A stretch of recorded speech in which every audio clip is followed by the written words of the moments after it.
The silverware gleams under my mother's dining room chandelier, each place setting arranged with military precision. 8 of us sit in suffocating silence, while the grandfather clock in the corner marks every excruciating second. My mother's hands tremble as she raises her water glass. A drop spills onto the crisp white tablecloth. I know that look in her eyes. I've seen it before every major family confrontation since I was 12. The same look she wore when she told me about marrying Bruce. Bruce clears his throat, his fingers drumming against the mahogany table. Amber, we need to discuss your brother. And there it is, the real reason for this family dinner. What about Zach? My voice stays steady even as my stomach clenches. The pot roast I barely touched sits like lead in my gut. If you want help, Zach Bruce says each word precise as a knife strike. You're not family anymore. The clock ticks 7 times before his words fully register. My mother stifles a sob. Uncle Ray shifts in his chair, his fork scraping against china. Cousin June stares at her plate, shoulders hunched. An ambush. They'd planned this whole dinner as an ambush. He's your brother. Mom's voice cracks. Family has to support each other. That's what we do. I think of my spa, the new equipment I just ordered, the lease I'd finally paid off.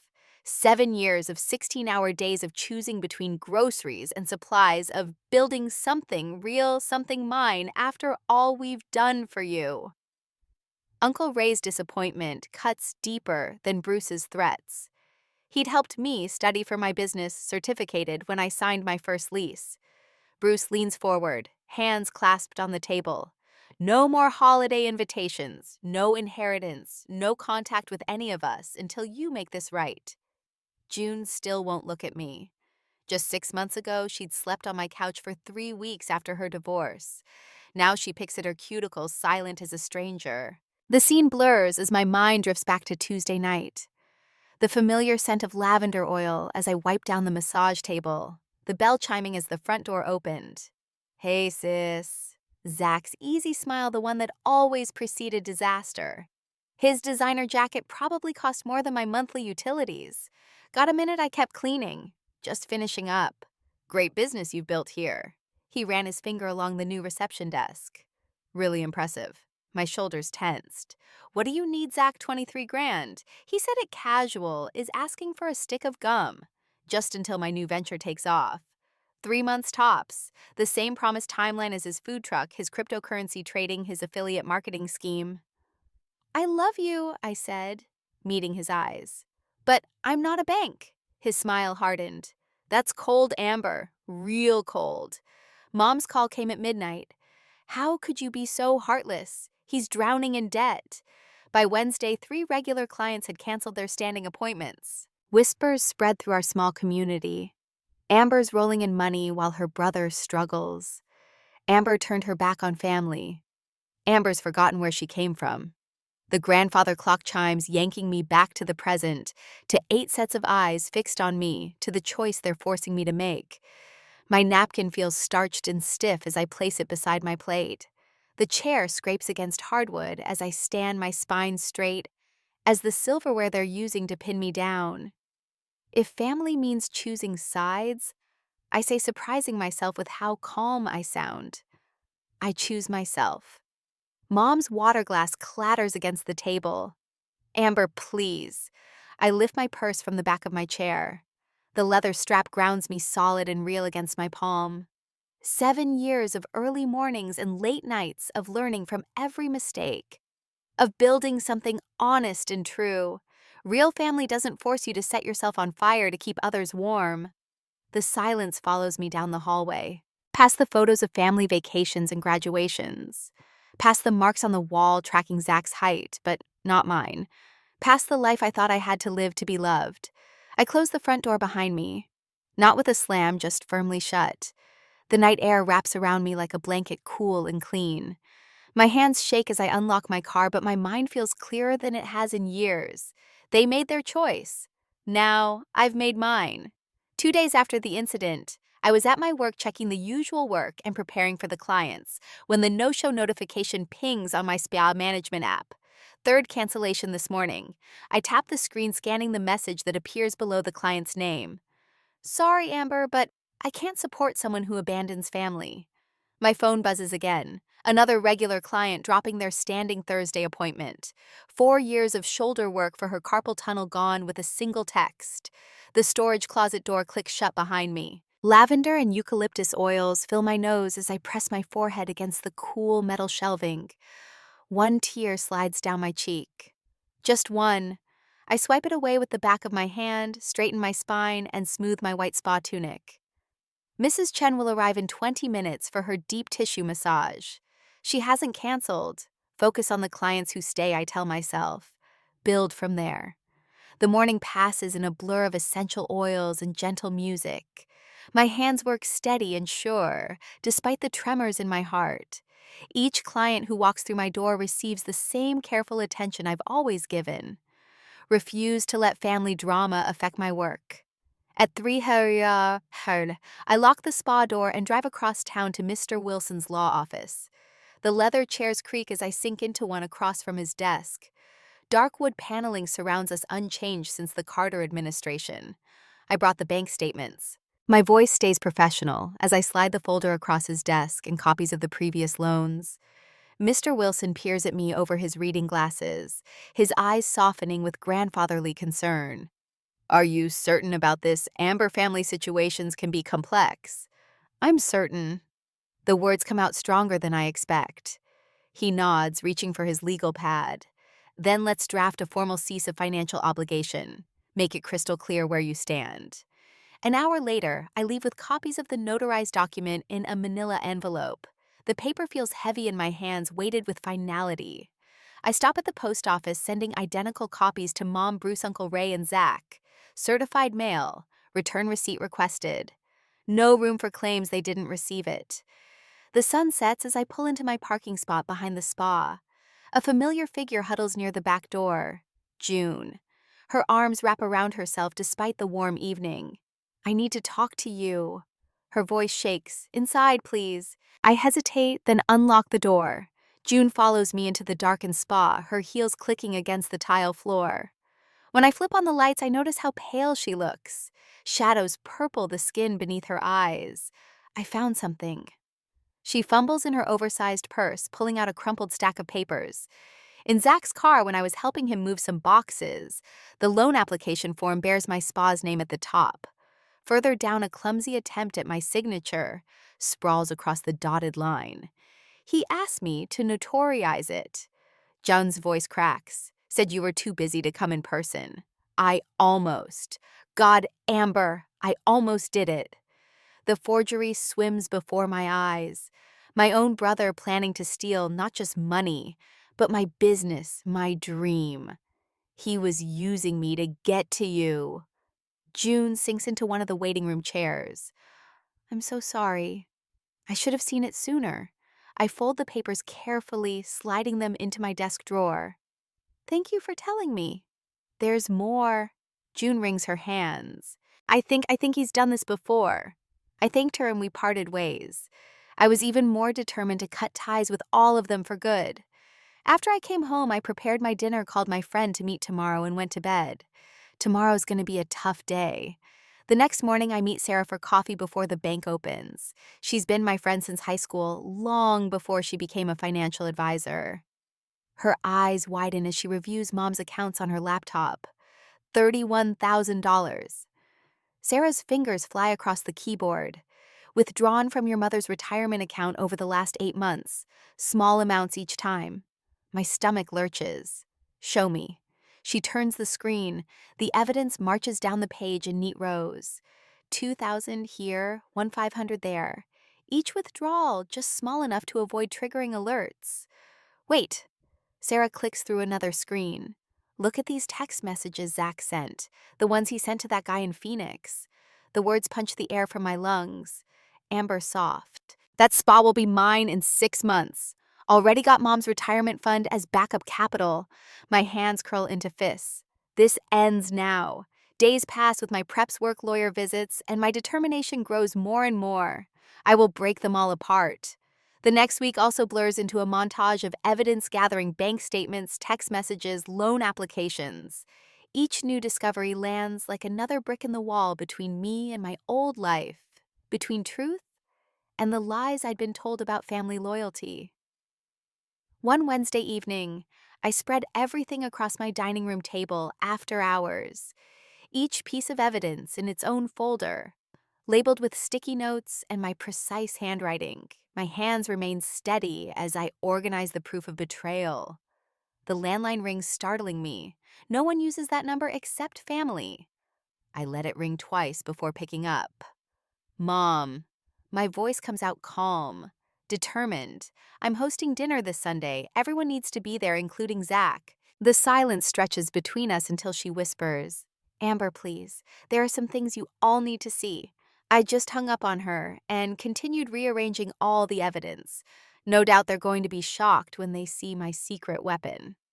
Finally, Saturday is here. The rosemary chicken simmers in the oven, filling my kitchen with a scent that would normally bring comfort. My hands move on autopilot arranging silverware, with the same attention to detail I use when setting up treatment rooms at the spa. Each folder sits centered on the plates labeled with names and my precise handwriting. The wall clock reads 5:45, 15 minutes until they arrive. My gaze catches on the family photos lining the hallway. Mom and Bruce's wedding day, Zach's high school graduation, the grand opening of my first spa location, Zach's arms slung around my shoulders, his smile now carrying a different weight in hindsight. The doorbell chimes at exactly 6. I smooth my black slacks, check my reflection in the hallway mirror. The woman staring back looks collected, professional. Only I notice how my fingers tremble slightly as I reach for the door. Mom enters first, clutching her butter yellow casserole dish like a shield. Something smells wonderful, honey. Her voice wavers on the endearment. Uncle Ray follows, barely meeting my eyes as he hands me a bottle of wine, the same brand he brought to celebrate my business certificate.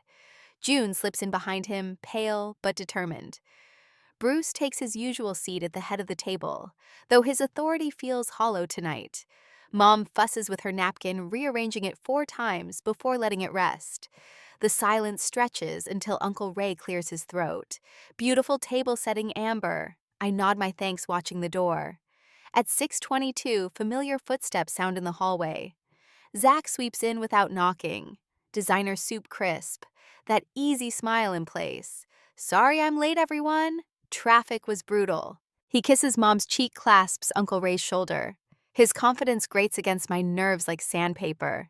I serve the chicken. Watch the meat. Wait. The scrape of forks against plates fills the room until dessert arrives. Coffee cups clink against saucers. The moment spreads honey, thick and slow.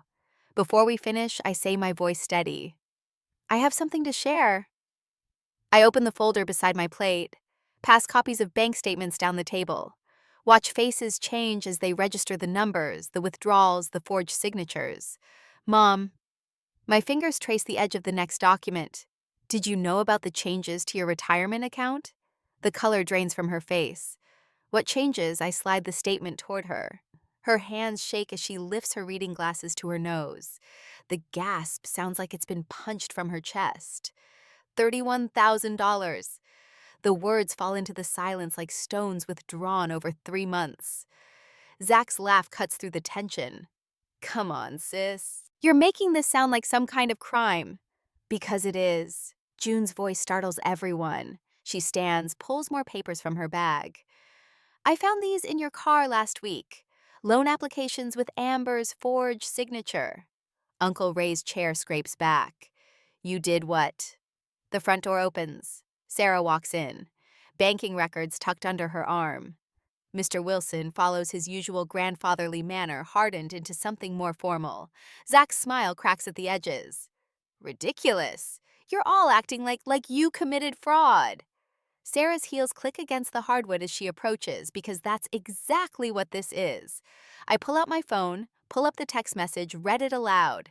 That spa will be mine in 6 months. Mom's coffee cup rattles against its saucer. Bruce stares at his hands. All previous authority evaporated. Uncle Ray's face darkens each new revelation. Mr. Wilson has prepared documents. My voice remains level as I distribute the final folders. This severs all financial connections between us. No access to the spa, no future claims or contact. You're being cold. Zach stands his charm morphing into something uglier, heartless. After everything this family's done for you, you wanted to burn this bridge. The words taste like truth on my tongue. I'm just making sure it doesn't rebuild. June moves to stand beside me. Sarah's hand rests on my shoulder. Mr. Wilson's presence adds weight to the moment. The truth sits exposed on my dining room table, undeniable as the silverware I polished this afternoon. In the silence that follows, power shifts like tectonic plates. The earthquake I feared has come and gone, leaving me standing on solid ground. Mom stares at the retirement statement. Years of willful blindness crumbling. Uncle Ray's fingers curl into fists, his protection instinct redirecting as facts sink in. Bruce studies his stepson like he's seeing him clearly for the first time. Zach looks around this table, searching for allies and finding none. His confident facade crumbles into something desperate and small. A minute later, the sound of chairs scraping back carries through the doorway. Footsteps shuffle in the hall. The front door opens and closes like punctuation marks ending chapters of deception one family member at a time. When the house falls quiet, Sarah squeezes my shoulder. June starts gathering documents. Mr. Wilson nods his approval, carrying the weight of years. The rosemary scent still lingers, but it doesn't need to bring comfort anymore. I found something stronger. The peace of standing in my truth, surrounded by people who chose to stand with me. Through my kitchen window, the sun sets on the family I was born into. But as I turn to face my chosen family, I realize I'm not watching anything end. I'm watching something better begin. The following Monday morning, a stack of canceled appointments sits on my desk like a house of cards. Mrs. Henderson. Every Thursday for 3 years. The Jacobson sisters alternate Friday since my first month. Even old Mr. Peters, who swore my hot stone massage was the only thing keeping his arthritis at bay. The morning sun streams through the spa windows, casting long shadows across the empty waiting area. My fingers trace the edge of the appointment book, lingering over the blank spaces where familiar names used to be. The bell above the door chimes. I straighten my spine. Professional smile already in place. "Hi, I'm Jennifer." A woman with silver-streaked hair stands in the doorway. "Sarah from the bank said you might have an opening." 2 more women peer around her shoulder, purses clutched close. My banker friend Sarah, always fighting my battles without being asked. "Welcome to Amber Glow." My voice stays steady even as relief floods through me. "I have several time slots available today." The women exchange glances. Jennifer steps forward. "We heard what happened with your family. Sarah told us how you protected your business." She squares her shoulders. "That's exactly the kind of person I want handling my skincare." My throat tightens. I gesture toward the reception area, taking a moment to compose myself. "Please have a seat. I'll get you some cucumber water while we discuss treatment options." By closing time, 3 new appointments fill the empty slots. Small victories. The rumors about Zach surface a week later. Arizona, according to June's text message, some startup involving cryptocurrency and organic smoothies. The details blur together like watercolors in rain. Mom's voicemails pile up, each one more desperate than the last. "Please, sweetie, he's your brother. We can work this out as a family." I let them accumulate unheard like autumn leaves against a fence. June calls on a Tuesday, voice sharp with anger. "That money he took, it wasn't just from your mom. He cleaned out my mother's savings too. I'm filing charges." The words settle like stones in my stomach. Another branch of the family tree poisoned by Zach's choices. A plain white envelope appears under my door one morning. Bruce's handwriting slanted and careful. I should have seen it sooner. "I'm sorry." No signature or return address, just words on paper. Years too late. The community whispers shift like wind through curtains. Mrs. Miller at the grocery store catches my eye instead of turning away. "Such a shame about your brother," she says, patting my arm. "You did what you had to do."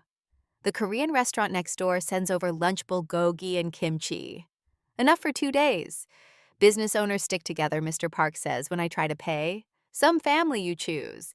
My regular clients trickle back like spring rain. I shouldn't have jumped to conclusions. Mrs. Henderson says settling onto the massage table. My sister tried the same thing with her son. Sometimes love means saying no. I adjust the table's height, hiding my trembling hands in the folds of my apron. Thank you for coming back. Thank you for showing me what backbone looks like. And that's how I win back these small victories during this whole week. The family photos at my home come down on a Sunday afternoon. Mother's frozen smile at my cosmetology graduation.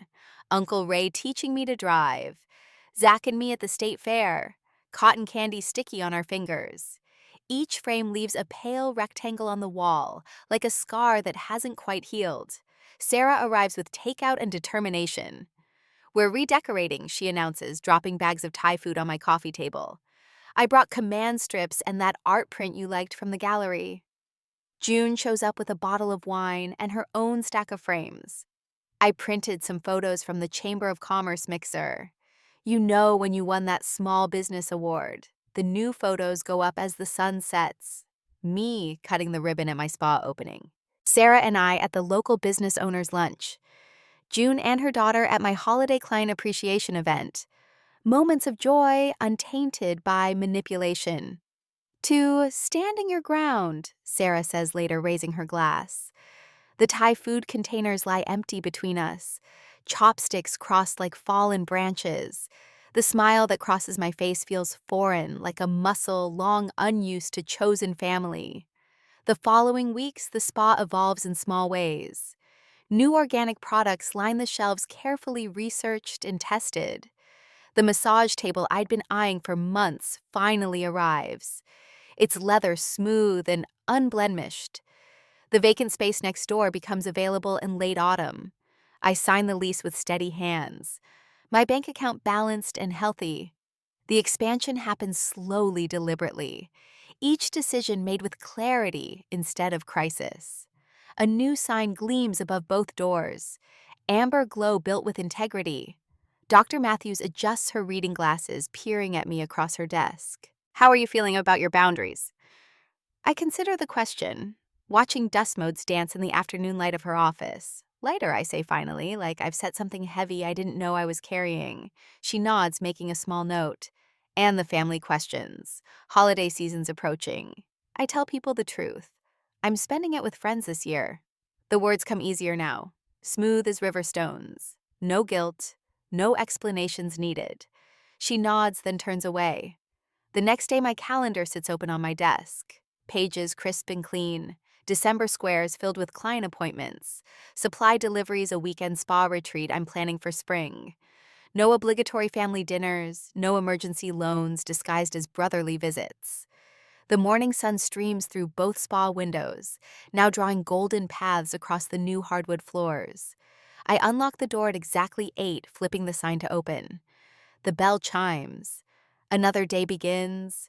The business I built, the peace I chose, the family I found, all of it earned. One quiet choice at a time. Time moved gently like the steam rising from a morning cup of tea, until almost without noticing the quiet life I'd built began to hum with steady rhythm and demand. Now 6 months later, the waiting list had grown to 3 weeks.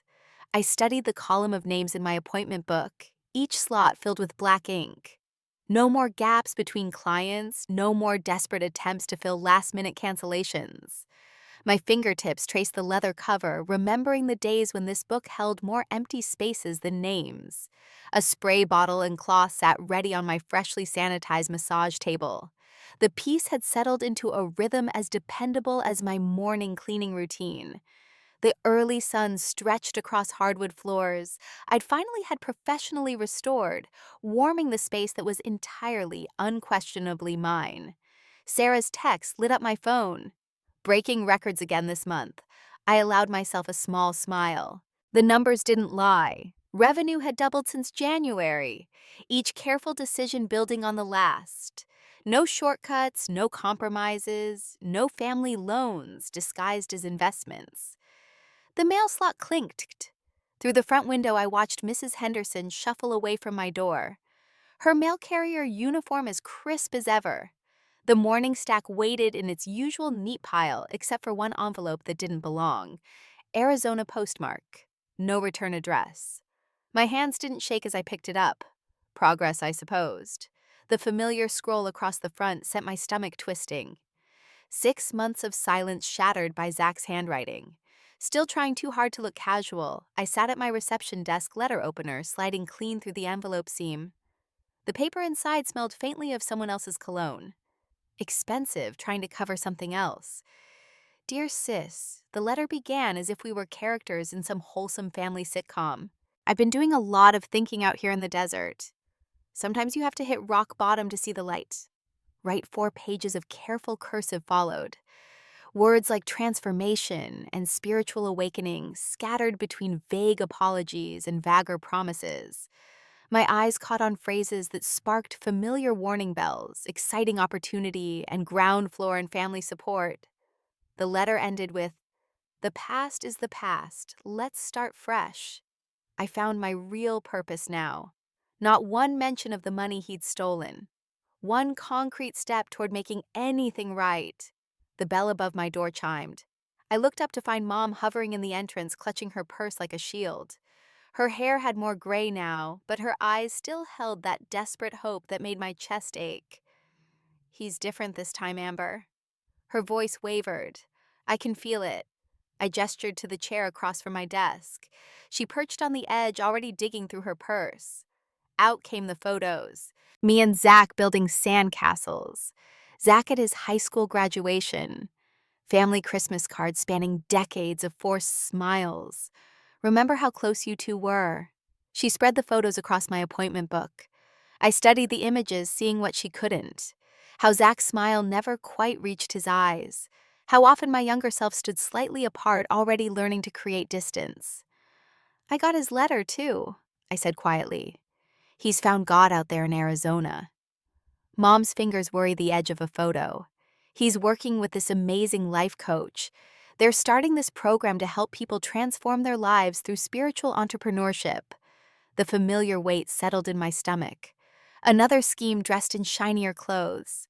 That evening, after my last client left, I sat in the dim spa. The letter lay open on my desk. Zach's words blurring as I stared past them. Part of me wanted to believe. Wanted the fairy tale ending where my brother finally grew up. Where family gatherings didn't require careful accounting afterward. My phone buzzed. Sarah's message glowed in the darkness. "People show you who they are. Believe them the first time." Before I could respond, another text arrived from June. "Don't let him sweet talk you. He hasn't paid back a penny he stole from my mom." The truth of it settled into my bones. Pretty words couldn't erase the concrete reality of drained bank accounts and shattered trust. Real change required more than vague promises of spiritual awakening. It demanded action, accountability, honest work. I pulled out my good stationery, the heavy cream paper I saved for important client communications. My pen moved steadily across the page. "Dear Zach, I received your letter. I'm glad you're seeking positive change in your life. However, reconciliation requires more than words. Here are my conditions.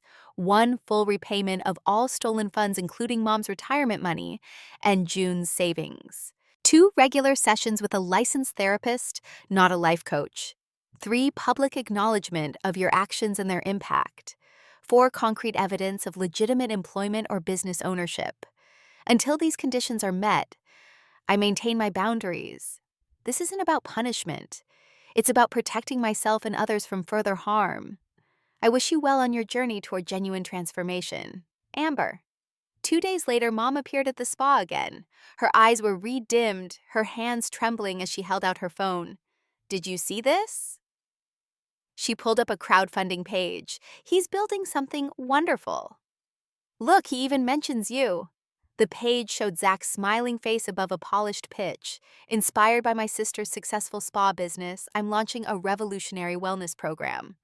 Below that, photos of our family dotted the narrative, including several of my spa taken without permission. Mom's voice cracked. "He's never going to change, is he?" I took her hand, feeling the familiar softness of her skin, the slight tremor that hadn't been there 6 months ago. "No, Mom, he's not." She sank into the reception chair.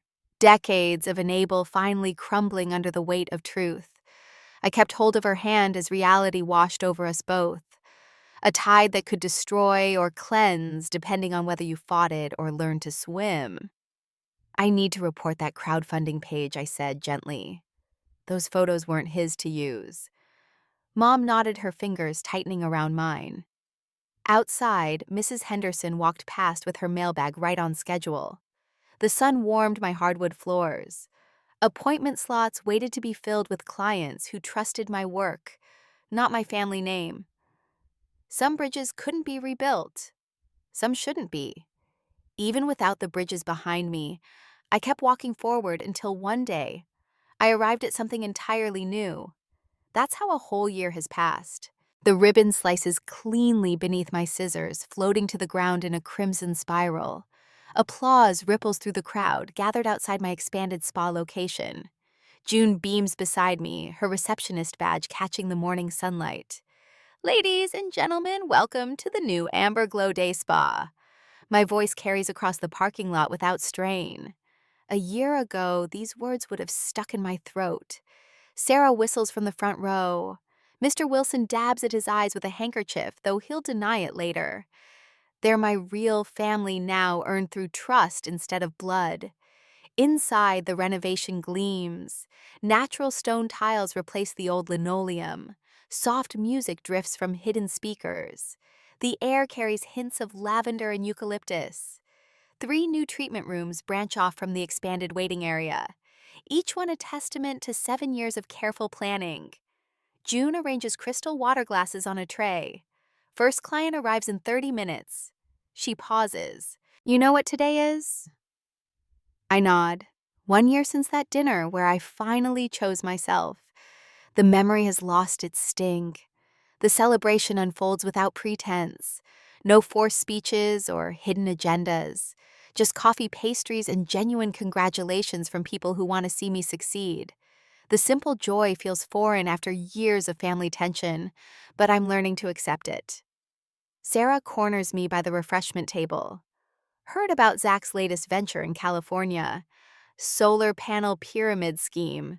She snorts. Close. Cryptocurrency for pets. The news should hurt. Instead, I feel only a distant pity. His schemes have become someone else's problem. A text lights up my phone. Mom, she's learning slowly. No more guilt trips or demands, just brief updates and the occasional photo of her garden. Bruce has vanished completely from my life. We both prefer it that way. Uncle Ray's letter sits unopened in my desk drawer. The return address says Oregon, where he moved after retiring. Maybe someday I'll read it. For now, the distance feels healthy. The morning crowd thins. June helps me set up for the day's appointments. Still okay if I take Thursday afternoons for my accounting classes, of course. I adjust a stack of warm towels. Education comes first. Her smile reminds me why I started my business mentorship program 3 months ago. 6 women all rebuilding their lives after financial exploitation. We meet Tuesday evenings after closing, sharing stories and strategies. Last week, Patricia finally left her manipulative brother-in-law's failing restaurant venture. She cried when she signed the lease on her own bakery space. My therapist called it turning pain into purpose. I call it common sense. Someone has to break these cycles. The bell chimes. My first client enters, a grandmother celebrating her 70th birthday. Her daughters bought her a spa day package. As I lead her to the treatment room, she mentions her own mother's beauty shop from the 1960s. We trade stories about hot roller sets and Aquanet while I massage her shoulders. These moments ground me. Simple human connections without manipulation or expectations. Evening brings my chosen family for dinner. Sarah brings her famous potato salad. June brought beautiful homemade bread and cookies. Mr. Wilson tells terrible lawyer jokes that somehow get funnier with repetition. The laughter flows naturally. No one watching their words or walking on eggshells. To family, Sarah raises her glass. The one we build, not just the one we're born into. The words settle into my bones like sunlight. I'm not waiting for disasters anymore. No more bracing for the next crisis or calculating how much help I can afford to give. Just peace earned through 1,000 small choices to value myself. The magazine interview runs next week. The reporter seemed surprised when I spoke openly about family financial pressure. Most people dodge these topics, she said. Silence protects the wrong people. Letters have already started arriving. Women thanking me for giving them permission to say no. Men struggling to untangle family obligations from self-respect. Each story echoes pieces of my own. The spa stands quiet now. Treatment room's dark. Diffuser switched off for the night. I move through my closing routine with practiced ease. Check the appointment book. Count the register. Set up fresh towels for tomorrow. The phone rings. A year ago, that sound sparked dread. Now it's just a phone. Probably Mrs. Henderson rescheduling her Friday facial. Stars dust the sky as I lock up, their light steady and sure. The path ahead stretches clear and uncluttered. Every step takes me further from who I was closer to who I choose to be. I smile, keys jingling in my palm, and walk home.